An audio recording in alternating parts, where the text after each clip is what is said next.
bonjour. Bonjour. C'est gentil de nous recevoir chez vous. Euh, je vais vous poser trois questions, comme je le fais à tous les auteurs. Vous écrivez Voilà. depuis fort longtemps, pourtant vous ne Oui. publiez que depuis une vingtaine d'années. Pour quelle raison? Eh bien, écoutez, en vérité, ce n'est pas exact que je n'écris que je ne publie que depuis une vingtaine d'années, D'accord. parce que euh, ma toute première publication à compte d'auteur, c'était un petit livre de poèmes. Il en comportait environ dans les 40, quelque Oui. chose comme ça. Mhm. On peut le voir sur le site de Plume, l'association d'auteurs meusiens dont je fais partie. Oui. Il est à l'heure actuelle épuisé et il s'appelle Saint-Tony. Et ça a été publié dans les années 80, ouais, D'accord. 80-81, Mhm. et il a ensuite été réédité. Mais en vérité, c'est vrai, lorsque j'ai commencé à m'intéresser davantage à l'édition, et toujours à compte d'auteur pour commencer, parce que c'est souvent le chemin que l'on prend, Oui. euh, j'ai fait cela pourquoi? Ben parce que j'avais écrit déjà pas mal de poèmes depuis de nombreuses années. J'avais engrangé tout ça. J'ai fait une formation de conteur. J'ai commencé à écrire beaucoup de contes à partir de l'année 80, 92, il me semble. Mhm. Et puis ensuite, j'ai accumulé. Et menant parallèlement ces deux activités, en 2002, je me suis dit que peut-être je pourrais recommencer à éditer, mais cette fois-ci non plus dans le même domaine, dans celui de la poésie, mais dans le domaine des contes, Oui. puisque j'avais entamé une reconversion, enfin, tout en travaillant encore, donc on va dire une autre carrière, celle de conteur, voilà. Et en même temps, j'avais envie beaucoup d'écrire, toujours des contes. Euh, donc euh, ce n'est pas si nouveau que ça, hein, le fait d'écrire, enfin en tout cas d'éditer. Voilà. D'accord. Mais c'est vrai que pour la plus grande partie de tous mes écrits, tous mes livres, ça date d'à peine, il y a 20 ans à peine. Vous en Oui, avez c'est écrit vrai. combien? Je peux vous demander? Alors écoutez, quand on compte ceux qui sont épuisés et non épuisés, je crois que j'en suis à peu près à 14, Ah 15. oui. Mhm. Ouais. À savoir que parmi ceux-ci, euh, il y a un certain nombre d'ouvrages qui ont, comment dire, j'anime un atelier d'écriture depuis maintenant 9 ans sur Oui. le coin de Boulet, en Oui. fait. Euh, mais comme j'ai participé à diverses petites choses, euh, ça fait qu'il y a des livres qui sont écrits un peu en commun à plusieurs plumes, particulièrement pour les plumes de Nier, où il y en a deux, Oui.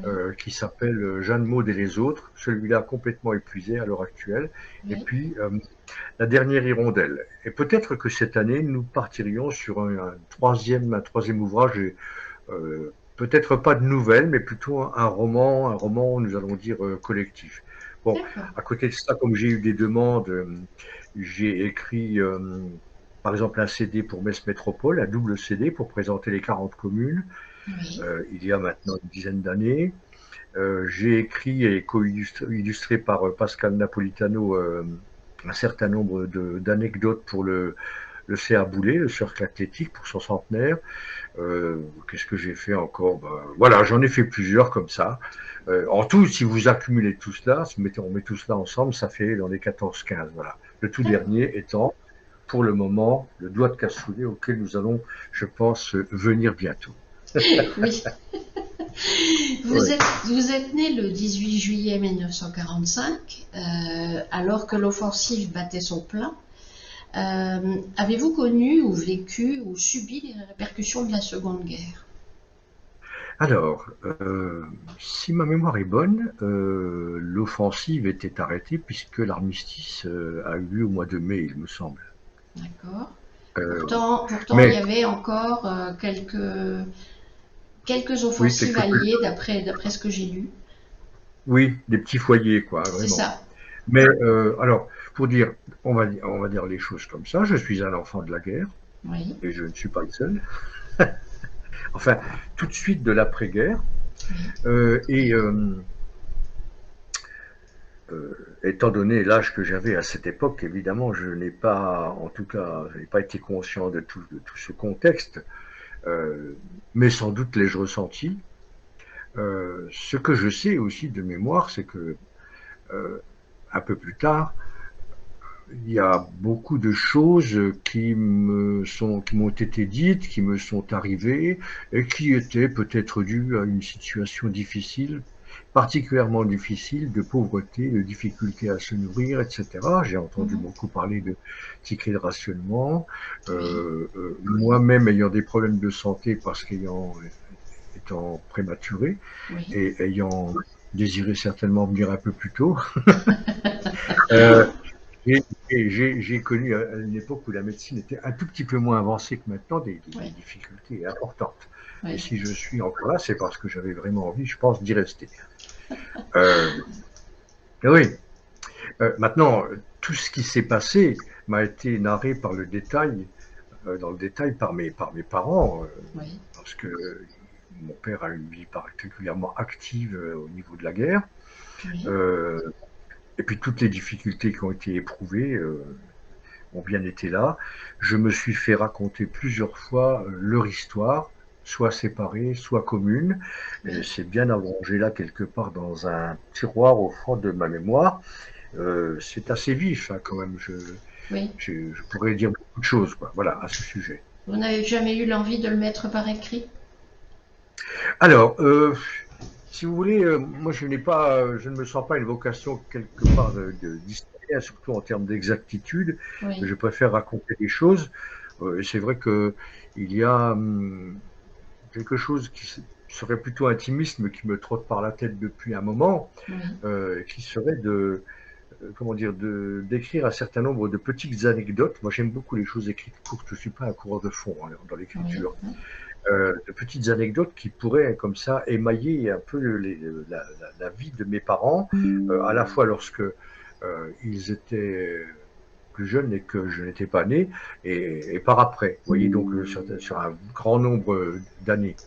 Je pense que ce serait aussi comment dire, quelque chose qui serait permettrait à tous les gens de ma famille, plus jeunes, plus âgés, il n'y en a plus beaucoup, d'avoir quelque part des souvenirs, quoi. Mhm. Mais toujours passant par le filtre de moi, de mes impressions, de ce que je vois, de ce que j'ai retenu. Oui, bien Ouais. sûr. C'est quelque chose que je ferai, mais peut-être par petits morceaux. J'ai Mhm. tellement de choses à faire en parallèle. Vous savez, comme ça, si tout va bien, j'ai encore au moins jusqu'à 100 ans un bouquin à écrire par an. Alors D'accord. je vais essayer de tenir le cap, et surtout qu'il n'y en ait pas d'autres qui viennent comme ça, parce qu'il y a du monde. Vous voyez. Et j'ai dit toujours aux gens qui sont là-haut qu'ils doivent se calmer un peu, hein, parce que bon, ça suffit des fois. Voilà. D'après ce que j'ai pu lire, le synopsis de votre ouvrage Un doigt de cassoulet, vous jouez Ouais. avec les mots et vous traitez le sujet avec humour. Est-ce que c'est vraiment le cas? Alors, euh, oui et non. Euh, Déjà, pour résumer, ce n'est pas un livre qui est parsemé de jeux de mots. D'accord. Pas du tout, pas du tout. Même si j'adore faire cela, et je le fais en d'autres occasions. D'ailleurs, il n'est pas exclu que je sorte un bouquin bientôt, bah, justement, dans lequel il y aura une compilation de tout un tas de choses, poèmes, enfin, de petits trucs comme ça. Alors, euh, oui. Donc, si j'adore faire ça, faire cela, et ça en devient un tel tic que des fois je me dis, il faudrait que tu t'arrêtes un petit peu là, parce que et surtout j'évite de fatiguer les gens avec ça, et que je sens que c'est vraiment pas bon, parce qu'il y a plein de choses qui arrivent souvent hein, quand on est là-dedans, vous savez, Oui, oui, on s'en sort plus, quoi. c'est vrai. Je dis maintenant, faut se calmer, faut se calmer. Alors, j'essaie vraiment de sortir tout ce qui me semble le meilleur. C'est pas toujours sûr, mais voilà. Alors, pour en revenir maintenant au doigt de cassoulet, il est vrai que le titre part un peu d'une plaisanterie, et j'ai parlé doigt de cassoulet, comme on dirait, vous savez, vous prenez bien un doigt d'apéritif. Mhm. Alors, non, non, merci, il ne faut pas en abuser.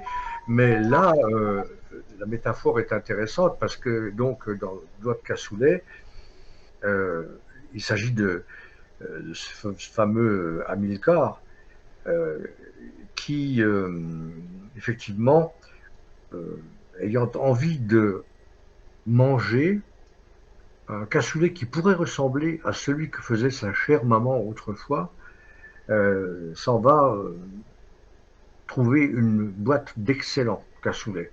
Et quelle n'est pas sa surprise lorsque, en l'ouvrant pour la préparer, je passe des détails, Oui. il va en tombant avec les saucisses un doigt. Ah. Et voilà tout le début de l'histoire. D'accord.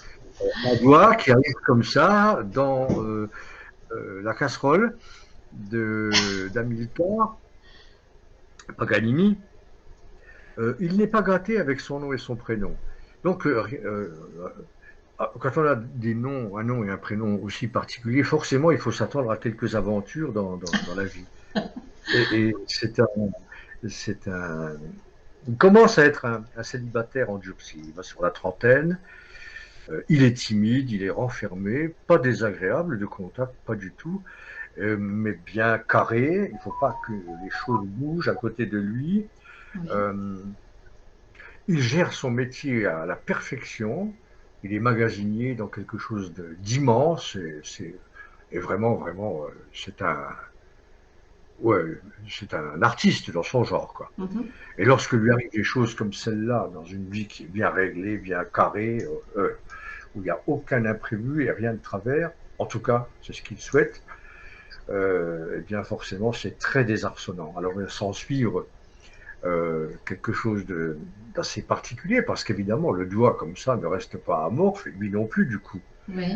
Et c'est ça, donc, l'histoire, tout ce qui va se passer entre eux, j'en dis pas plus. Oui. Voilà. Oui. Ça a l'air intéressant. Ça m'a beaucoup amusé d'écrire cela, mais il y a bon, j'ai voulu ce roman assez léger, Oui. mais teinté d'humour et de tendresse. Voilà. D'accord. Bon, j'espère y être arrivé un petit peu. Oui. C'est parfait. En tout cas, je vous Oui, voilà. remercie d'avoir répondu à mes questions. On Mais vous de rien, retrouve le plaisir était pour moi. on vous Et retrouve au dites-moi, Salon du Livre Vert en novembre. oui, et alors toutes ces interviews-là, vous allez les faire passer sur Elle passe sur Facebook, Facebook et sur Instagram. alors sur Instagram. Ah ben alors il va falloir que je prenne Instagram. Voilà. Il faut Comme vous je n'aime ouvrir un pas trop compte. d'en avoir plein, je vais prendre Insta Milligram, ça sera mieux. D'accord. Vous voyez, je ne peux pas m'en empêcher, c'est comme ça. Très bien comme Je ça. peux pas. En tout cas, merci de ce que vous m'avez offert là. C'est Et gentil puis, à vous. je vous souhaite une bonne journée. Puis Merci ça à vous viendra très vite, aussi. là, le salon. Hein, Oui, ça ça vient. vient très vite. Ouais. Voilà. Merci Alors à beaucoup. bientôt. À bientôt. Au revoir. Au revoir.